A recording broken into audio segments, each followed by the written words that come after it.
Hoje estamos com a historiadora Janaína Zdebski, que vai falar para nós sobre prostituição sagrada e o culto a deusas de fertilidade e sexualidade na antiguidade.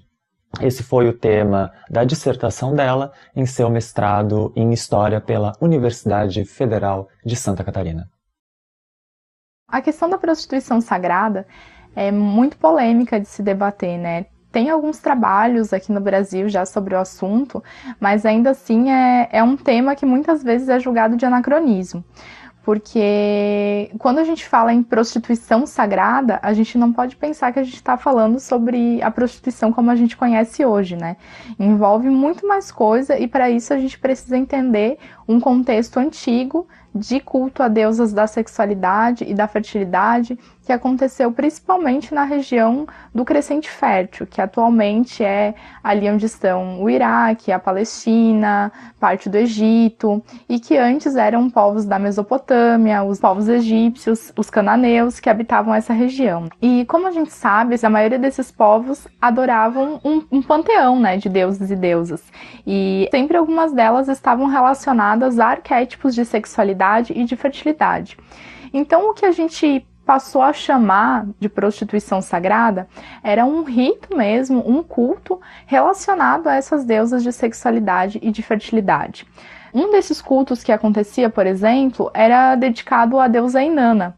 E a gente tem, inclusive, registros em alguns documentos importantes do povo mesopotâmico, como o que a gente chama de Código de Hammurabi, que traz diversas regras de conduta e diversas formas de organizar essa sociedade mesopotâmica. E um desses parágrafos do código coloca justamente algumas regras a respeito do direito à herança dessas mulheres sacerdotisas que serviam a deusa nesses tempos e que tinham direito à herança dos seus pais e tudo mais. Já entre os hebreus, que eram um outro povo ali da região, essa prática ela era muito criminalizada, ela era realmente marginalizada, justamente porque esses hebreus foram o povo que buscou construir esse monoteísmo javinista e adorar esse Deus único chamado Yahvé, em contrapartida, né, marginalizando e afastando do seu povo esses cultos às deusas que eles chamavam de estrangeiras.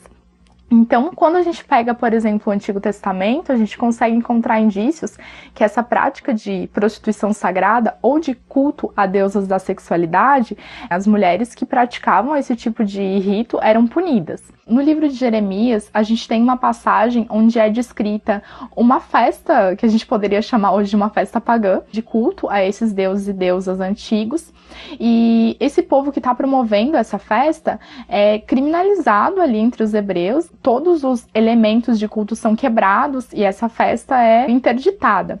E então, uma das mulheres que estava praticando esse culto, ela justamente declara que quando eles praticavam esse culto aos deuses e deusas, o povo tinha colheitas, o povo tinha comida, o povo tinha fertilidade, né? Então, ali a gente consegue perceber que não foi tão fácil extinguir, né, ou exterminar essa crença nos deuses e deusas antigos na construção desse monoteísmo, né? As pessoas continuavam acreditando nas suas deusas, continuavam promovendo culto a essas deusas, né? E elas estão citadas o tempo inteiro, mesmo no próprio Antigo Testamento.